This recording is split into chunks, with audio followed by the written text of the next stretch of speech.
কে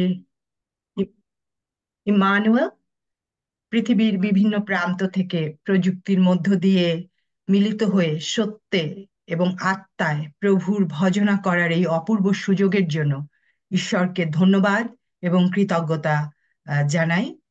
লায়লা, শার্লিন দিদি সহ যারা এভরিডে প্রেয়ার গ্রুপের জুম পরিচালনা পরিষদে রয়েছেন, আপনারা যারা প্রতিনিয়ত যুক্ত হচ্ছেন, আপনাদের জীবনের জন্য প্রভুকে ধন্যবাদ জানাই।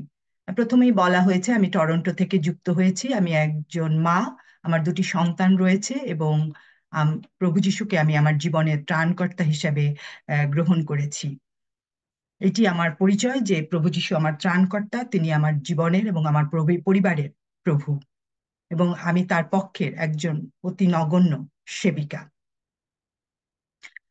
আজকে এই উপাসনার প্রথম থেকে এই মুহূর্ত পর্যন্ত আম, সেই পবিত্র শাস্ত্রপাঠ এবং যোগিতা পাহান দিদির গান, সমস্ত কিছুর মধ্য দিয়ে একটা পবিত্র আত্মার উপস্থিতি অনুভব করছিলাম। এবং আজকে ঈশ্বর আমাকে যে বাক্য দিয়েছেন, আমরা সহভাগ করব, যে বাক্যটি শুধু আপনাদের জন্য না, আমার জীবনের জন্য 100% সত্য এবং প্রযোজ্য। তার সাথে একটা অদ্ভুত ঐশী যোগাযোগ খেয়াল করছিলাম। আমরা সবাই এখানে যারা আজকে যুক্ত হয়েছি, সেই দুঃখভোগের বিশেষ সময়ের মধ্য দিয়ে যাচ্ছি।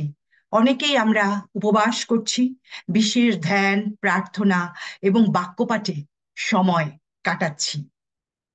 এই বিশেষ সময়ে আমরা একটা বিশেষ পদক্ষেপ বা সিদ্ধান্ত নিতে পারি, যা আমাদের জীবনকে সম্পূর্ণরূপে নতুন করে তুলবে। এবং এই বিষয়টা সম্পূর্ণ ব্যক্তিগত, একান্ত ব্যক্তিগত একটা সিদ্ধান্ত এবং একান্ত ব্যক্তিগত একটা চয়েস।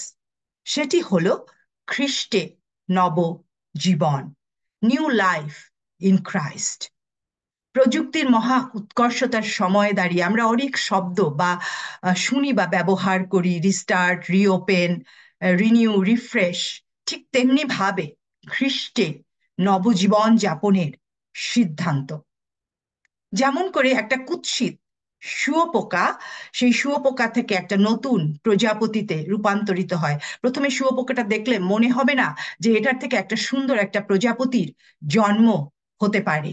সেই দম্বেশকের পথে শৌল যখন যিশুর সাথে মিলিত হয়েছিল, যিশুর কণ্ঠস্বর শুনেছিল, তারপরে তার জীবনে পৌল হয়ে যাবার যে পরিবর্তন, সেই পরিবর্তন আমাদের জীবনেও আসতে পারে। যে প্রভুর অনুসারীদের পক্ষে, অনুসারীদেরকে অত্যাচার করত, সে সেই প্রভুর পক্ষে ডিফেন্ডার্স হয়ে গিয়েছিল, অ্যাডভোকেট হয়ে গিয়েছিল। শৌল থেকে পৌলে পরিণত হবার ব্যাপারটা। জাকবের কূপের কাছে সেই সমরিয়া নারীর সাথে যিশুর সাক্ষাতের পর তার জীবনে একটা আমূল পরিবর্তন এসেছিল। সেই পরিবর্তন এই দুঃখভোগকালীন সময়ে আমাদের জীবনেও আসতে পারে, এবং সেটা আমাদের একটা সিদ্ধান্তের ব্যাপার। আসুন আমরা এই দুঃখভোগের সময় সেই পরিবর্তন অর্জন করার পদক্ষেপ, মনোনয়ন বা সিদ্ধান্ত গ্রহণ করি। সেটি হলো খ্রিস্ট কেন্দ্রিক নূতন জীবনযাপনের সংকল্প। আমাদের জীবনে অনেক গুড ফ্রাইডে, অনেক পুনরুত্থান এসেছে এবং ভবিষ্যতেও আসবে। কিন্তু 2024 খ্রিস্টাব্দের এই সময়টা হতে পারে very special, significant life changing experience for us. এটা আমাদের একটা চয়েস এবং পার্সোনাল সিদ্ধান্তের ব্যাপার। দ্বিতীয় করিন্থীয় তার 5 অধ্যায় 17 পদে লেখা আছে, ফলত কেহ যদি খ্রিস্টে থাকে তবে নতুন সৃষ্টি হইল, পুরাতন বিষয়গুলো অতীত হইয়াছে, আর সকলই ঈশ্বর হইতে হইয়াছে। পদটি আমরা অনেকবার পড়েছি, আমি নিজেও, এটি আমার একটি খুবই ব্যক্তিগত পছন্দের একটি পদ, এবং এই বিষয়ে আমি অনেকবার কথা বলেছি। আমরা যদি এই পদটি একটু সুন্দরভাবে খেয়াল করি, সেখানে লেখা আছে, ফলত কেহ যদি খ্রিস্টে থাকে তবেই নতুন সৃষ্টি হবে, নতুবা হবে না। এবং খ্রিস্টে থাকার বিষয়টা একটা চলমান বিষয় এবং প্রেজেন্ট টেন্স। এটা কোনো পাস্ট বা ফিউচার বিষয় নয়, এটা প্রেজেন্ট বিষয়। এবং এই নতুনত্বটা ঈশ্বরের মাধ্যমে আসবে, কোনো জগতের কোনো পরাশক্তি, জ্ঞান, বুদ্ধি, প্রজ্ঞা থেকে এটা হবে না। আমরা যদি জিহিসকেল তার 36 অধ্যায় 26 পদটা লক্ষ্য করি, সেখানে লেখা আছে new heart and new spirit আমাদেরকে দেয়া হবে, আর renewed one by the spirit and grace of God. নতুন আত্মা, নতুন স্বাদ, নতুন আনন্দ, নতুন আকাঙ্ক্ষা, নতুন আশা, নতুন লাইক অ্যান্ড ডিসলাইক আমাদের মধ্যে জন্ম হবে। এই নতুন সৃষ্টি বলতে আমরা কি বুঝি? পবিত্র শাস্ত্র এই সম্পর্কে কি বলে? একটা উদাহরণ দিয়ে আমরা একটু বুঝতে চেষ্টা করি। এই নতুন সৃষ্টি মানে কোনো অ্যাডিশন বা ইমপ্রুভমেন্ট নয়। এর অর্থ হলো, ধরুন আপনার একটা পুরাতন বাড়ি আছে, সেখানে একটা ওয়াশরুম আছে, আপনি এখন দুইটা ওয়াশরুম করলেন। একতলা ছিল, দোতলা করলেন। চারটা রুম ছিল, আপনি পাঁচটা রুম করলেন। এই নতুন অ্যাডিশন বা ইমপ্রুভমেন্ট নয়, এটা সম্পূর্ণ নতুন সৃষ্টি, আ কমপ্লিট ট্রান্সফরমেশন, নতুন জন্ম। যে নতুন জন্মের কথা যিশু যখন 3 অধ্যায় সেই জিহুদীদের অধ্যক্ষ নিকোদিমাসকে বলেছিলেন, যখন তার 1ম অধ্যায় 13 পদে নতুন জন্ম হচ্ছে ঈশ্বর হইতে জাত, ঈশ্বর থেকে সেটা আসতে হবে। 2 করিন্থীয় তার 5 অধ্যায় 14-16 পদে ঈশ্বরের উদ্দেশ্যে আমাদেরকে জীবন ধারণ করতে হবে। রোমিও তার 6 অধ্যায় 4 পদে লেখা আছে জীবনের নতুনতায় আমাদেরকে চলতে হবে। রোমিও 8 অধ্যায় 9 পদে লেখা আছে খ্রিস্টের আত্মা আমাদের মধ্যে থাকতে হবে। খ্রিস্টের আত্মা যাদের মধ্যে নাই, তারা খ্রিস্টের নয়। কলসীয় তার 3 অধ্যায় 2 পদে লেখা আছে আমরা উদ্ধস্ত বিষয় নিয়ে ভাববো, পৃথিবীস্থ বিষয় নিয়ে নয়। আমরা জগতে কি খাবো, কি পড়বো, যে পদ, যা অনেক কিছু পাবার জন্য নয়, কিন্তু তোমরা প্রথমে আমার রাজ্য ধার্মিকতার বিষয় চেষ্টা করো, তাহলে ওই সকল দ্রব্য তোমাদিগকে দেওয়া যাইবে। Other things will follow. আমাদের পুরাতন চিন্তা, মনোভাব, ব্যবহার, স্বভাব, জীবনের উদ্দেশ্য, উপলব্ধি, প্রভুর উপর নির্ভরতা, আস্থা, বিশ্বাস, সমর্পণ, প্রভুর প্রতি দৃষ্টিভঙ্গি, পবিত্র শাস্ত্রের প্রতি আমাদের মনোভাব, দৃষ্টিভঙ্গি, প্রার্থনার উপর বিশ্বাস, সমস্ত কিছু সমস্ত কিছু পরিবর্তিত হয়ে যাবে। আমরা গানে গাই পরিবর্তন নূতন জন্মের পরে, যেখানে যেতাম সেখানে যাই না, যে বন্ধু ছিল সেই বন্ধু এখন নাই, যে পথে এখন হাঁটতাম তা সেই পথে আমরা হাঁটি না। এটাই হবে খ্রিস্টে যখন আমরা সম্পৃক্ত থাকব, এবং এটা যখন আমাদের চলমান প্রেজেন্ট টেন্স হবে, তখন এটাই হবে আমাদের নিউ লাইফস্টাইল, আমাদের নতুন জীবন, আমাদের প্রতিদিনের অভ্যাস, আমাদের প্রতিদিনের অনুশীলন। যখন আমরা খ্রিস্টে থাকব, খ্রিস্টের আত্মা আমাদের মাঝে অবস্থান করবে, তখন পবিত্র আত্মা এইসব কাজ আমাদের মাঝে শুরু করবেন, এবং আমাদের সমস্ত পুরাতন খারাপ জিনিসগুলো দূর হয়ে যাবে, অতীত হয়ে যাবে ঈশ্বরের সান্নিধ্যে এবং পবিত্র আত্মার শক্তি ও পরিচালনায়। এবং এই বিষয়গুলো ভিজিবল এবং দৃশ্যমান হবে। মানুষ দেখতে পাবে আমাদের মধ্যে সেই পরিবর্তন। পুরাতন আমি এবং খ্রিস্টের সাথে সংযুক্ত, খ্রিস্ট কেন্দ্রিক আমার জীবন হবে ভিন্ন। এখানে অবশ্যই একটা সিগনিফিকেন্ট ফাইন ডিভাইডিং রেখা সেখানে থাকবে। আমি হব একটা ভিন্ন মানুষ। আমরা এখানে যারা বসে আছি, আমরা সবাই খ্রিস্টের প্রতিমূর্তিতে সৃষ্ট। সুতরাং আমরা যখন খ্রিস্টে থাকব, সেই ঈশ্বরীয় গুণাবলী আমাদের মধ্যে দৃশ্যমান হবে বা ফুটে উঠবে।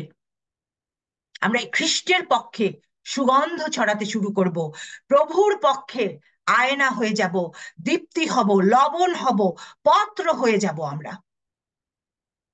আর মানুষ সেগুলো আমাদের মধ্যে দেখবে এবং প্রভুর গৌরব করবে। আমরা যদি বলি আমরা খ্রিস্টে আছি, এবং আমাদের মধ্যে যদি সেই পরিবর্তনগুলো দৃশ্যমান না হয়, আমরা যদি সেই পুরাতন জীবনকে এখনো আঁকড়ে ধরে থাকি, তাহলে আসলে আমরা খ্রিস্টে নাই। ইফিসীয় তার 4 অধ্যায় 22 থেকে 24 পদ, কলসীয় তার 3 অধ্যায় 7 থেকে 10 পদ, এই 10 পদ এই বিষয়গুলো খুব সুন্দরভাবে লেখা রয়েছে। এখন এই বিষয়গুলো কি খুবই সহজ হবে বলে মনে হচ্ছে? আমার পক্ষে তো নয়। ধরেন কেউ চেইন স্মোকার, কেউ গুল নেন, কেউ পান খান, এইগুলো যদি তাকে ছাড়তে বলা হয় বা এই পথ থেকে তাকে সরে আসতে বলা হয়, ব্যাপারটা মোটেই সহজ নয়।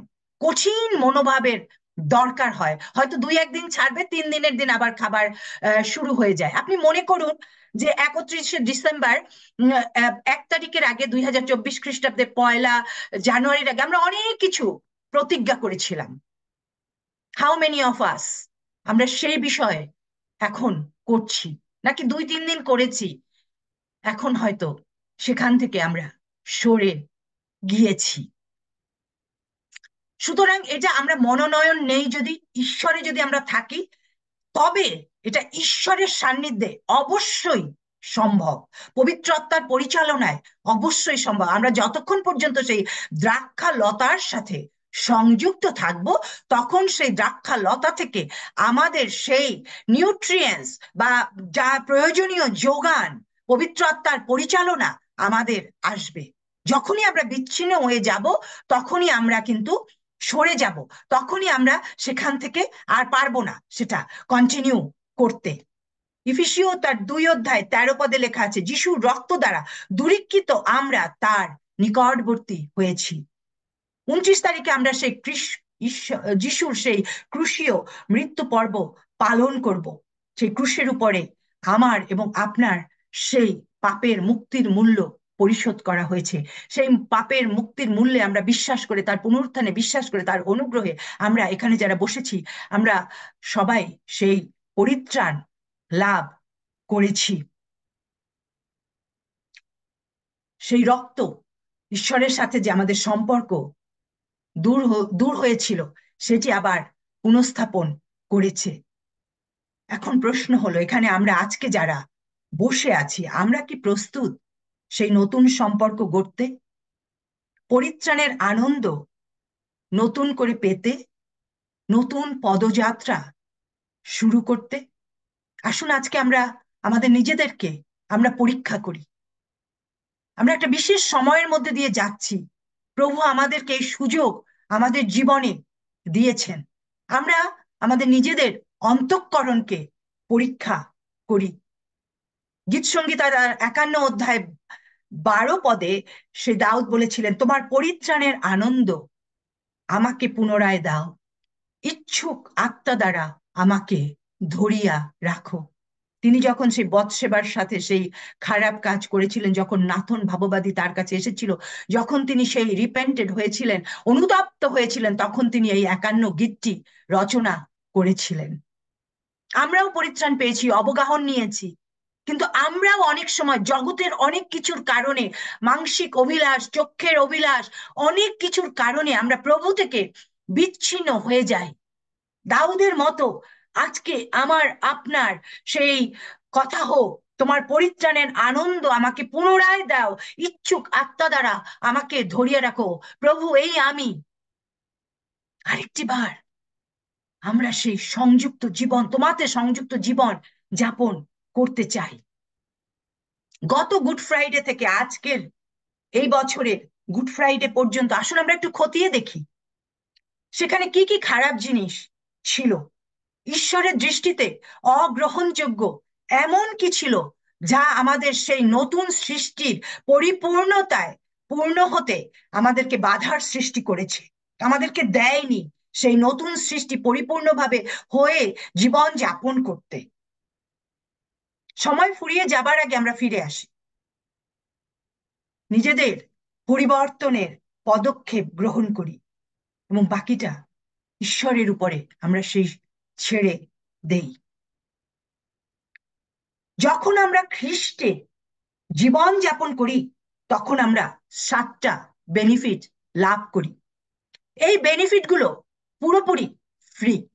আমরা যখনই কোনো একটা কিনলে আর একটা ফ্রি, বিশেষ বোনাস বা কোনো ফ্রি কোনো কিছু শুনি, বা কোনো ডিভিডেন্ড অনেক অনেক কিছু শুনি, আমরা খুব আগ্রহী হয়ে যাই এবং সেটা পাবার জন্য আমরা মরিয়া হয়ে যাই।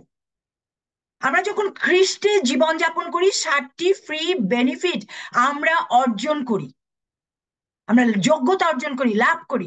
আমরা কি সেই 7টি ফ্রি বেনিফিট মেটেরিয়ালাইজ করার জন্য প্রস্তুত আছি কিনা?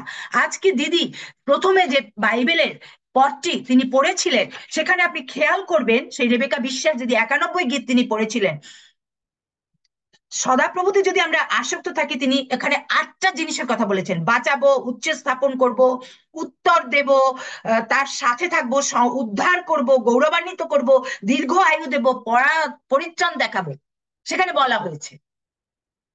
এবং আমরা খ্রিস্টে যদি থাকি, এখানে আমরা 7টি বেনিফিট লাভ করব। প্রথম যে বেনিফিটটি, সেটি হলো নিউ বিগিনিং, নতুন সূচনা আমাদের জীবনে শুরু হবে। সেটি রোমিও 3 অধ্যায় 23 থেকে 24 পদে লেখা আছে। আমরা পাপী থেকে ধার্মিক গণিত হব। দ্বিতীয় যে বেনিফিটটি, সেটি হলো নতুন সম্পর্ক, নতুন নিউ রিলেশনশিপ।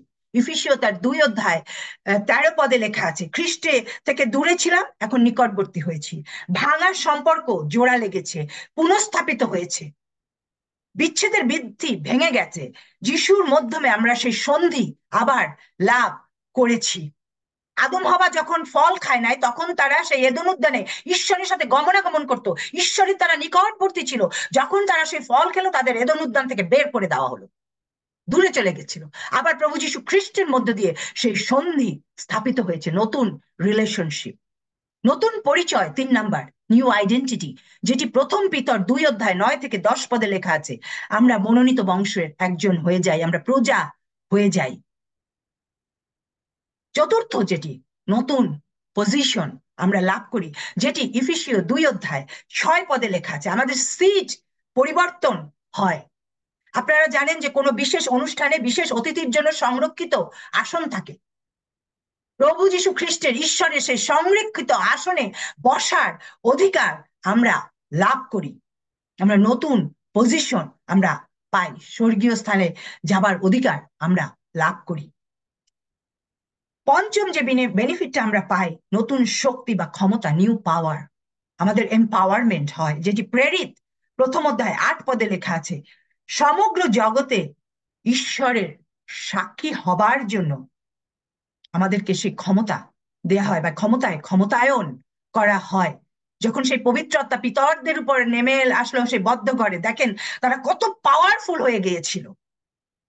তারা ঈশ্বরের সাক্ষ্য বহন করছিল সেখানে বসে। ঠিক তেমনি ভাবে আমরা যখন ঈশ্বরের সাথে সংযুক্ত থাকি, সেই পবিত্র আত্মা আমাদের মধ্যে অবস্থান করে। এবং আমি গত রবিবার একটা প্রচার শুনছিলাম, আমার জীবনকে সম্পূর্ণভাবে, সাক্ষ্য হওয়ার বিষয়টা সম্পর্কে আমার দৃষ্টিভঙ্গি সম্পূর্ণভাবে মানে পাল্টে দিয়েছে। আমি আপনাদের সাথে শেয়ার করতে চাই, সাক্ষী হওয়া মানে কি। সাক্ষী কারা হয়? যখন কোনো একটা অ্যাক্সিডেন্ট বা কোনো একটা ক্রাইম আপনি দেখেন, সচক্ষে দেখেন এবং সেখানে থাকেন, তখন কি হয়? আপনি কোর্টে গিয়ে সেই বিষয়ে সাক্ষ্য দেন। আপনি যা দেখেছেন তা আপনি সেখানে গিয়ে বর্ণনা করেন, কিভাবে ঘটনাটা ঘটেছে এবং আপনি কিভাবে সেটা দেখেছেন বা কি এক্সপেরিয়েন্স করেছেন। তারপরে যে নির্দোষ, সে আহ হয়তো খালাস পেয়ে যায়, এরকম অনেকের সাক্ষী শুনে, এবং যে দোষী সে শাস্তি পায়। কিন্তু আপনি কিন্তু ভার্ডিক্ট দেন না। ভার্ডিক্ট দেয় কে? সে জাজ। অনেক সময় আমরা বলি যে আমি এতজন লোককে প্রভুর পথে নিয়ে এসেছি, ব্যাপারটা কিন্তু তাই নয়। আমরা সাক্ষ্য বহন করার অর্থ কি?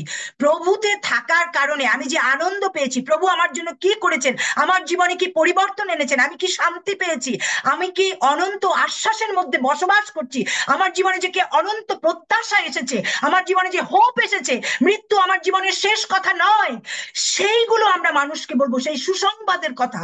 আস্বাদন করিয়া দেখো সদাপ্রভু মঙ্গলময়। আমরা প্রভুকে আস্বাদন করার পরে যে স্বাদ পেয়েছি, তার সাক্ষ্য আমরা মানুষের কাছে বহন করব।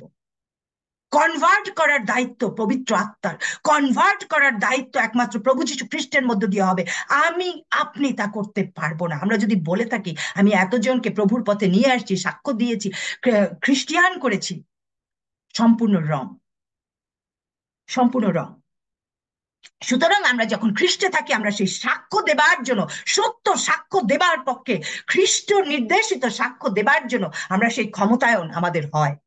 ষষ্ঠ যে উদ্দেশ্য, নতুন উদ্দেশ্য, নিউ পারপাস আমাদের জীবনে আসে, সেই হিতোপদেশে লেখা আছে, দর্শনবিহীন প্রজাগণ উচ্ছৃঙ্খল হয়। আমাদের জীবনে নতুন দর্শন বা পারপাস আমরা খুঁজে পাই ইফিসীয় তার 2:10 সেটি হলো ঈশ্বরের পক্ষে কাজ করার যোগ্যতা, বা আমরা পাই ঈশ্বরের পক্ষে তার রাজদূত হবার, তার পক্ষে কাজ করার আমরা সেই আহ্বান পাই, এবং এবং আমরা সেই আমাদের জীবনে সেই নতুন পারপাস হয় এখন শুধু ঈশ্বরকে গৌরব দেওয়া, ঈশ্বরকে মহিমা দেওয়া, ঈশ্বর পতাকাকে ঊর্ধ্বে তোলা, না কোনো জাগতিক পদ বা ঈশ্বরে কাজ করতে এসে জাগতিক পদ হওয়া, একটা বিশেষ পদবি অর্জন করা, বিশেষ বেতন লাভ করা, বিদেশে পড়তে যাওয়া, ছেলে মেয়েদেরকে বিদেশে পাঠানো, বিশেষ কিছু পাওয়া, সেটা নয়।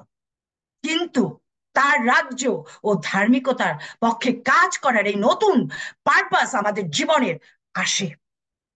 শেষ যে বিষয়টি সেটি হলো নতুন ডেস্টিনি, নিউ ডেস্টিনি আমাদের হয়, সেটি হলো ফিলিপিও 3:18-20 লেখা আছে, আমাদের এখন ডেস্টিনি হলো স্বর্গ, যে দ্বিতীয় আগমনের প্রতীক্ষা, প্রভুর সাথে মিলিত হবার প্রতীক্ষা, সেইটা হলো আমাদের ডেস্টিনি। এখানে আজকে আমরা যারা উপস্থিত আছি, 28টি ডিভাইস এখানে যুক্ত আছে, আমি জানি না কতজন সেই ফেসবুকে বা অন্য মিডিয়া ব্যবহার করে পরবর্তীতে এটি দেখবেন। আর উই রেডি? আমরা কি সেই ফ্রি বেনিফিট গুলো পাবার জন্য প্রস্তুত আছি? আমরা কি নিজেদেরকে প্রস্তুত করেছি? আসুন আমরা সেই বিষয়ে আজকে ধ্যান করি। আমরা আগামী বছর কতদিন বেঁচে থাকবো, গুড ফ্রাইডে আদৌ আমাদের জীবনে আসবে কিনা, পুনরুত্থান আমরা পালন করতে পারবো কিনা আমরা জানি না। আমাদের সেই জানুয়ারির 1 তারিখ থেকে আজকে পর্যন্ত অনেকে আমাদের মধ্য থেকে চলে গেছেন, যাদের যাবার কথা ছিল না তারাও চলে গেছে। আমি চলে যাব কিনা আমি জানি না, আমি কালকের দিনটা আমি সুযোগ পাবো কিনা জানি না। এখনই সেই মাহেন্দ্র খন, আসুন আমরা সেই সময় যেন অবহেলায় নষ্ট না করি। ফিলিপিও তার 1 অধ্যায় 6 লেখা আছে, ইহাতেই আমার দৃঢ় প্রত্যয় এই যে তোমাদের অন্তরে যিনি উত্তম কার্য আরম্ভ করিয়াছেন তিনি যীশু খ্রিস্টের দিন পর্যন্ত তাহা সিদ্ধ করিবেন।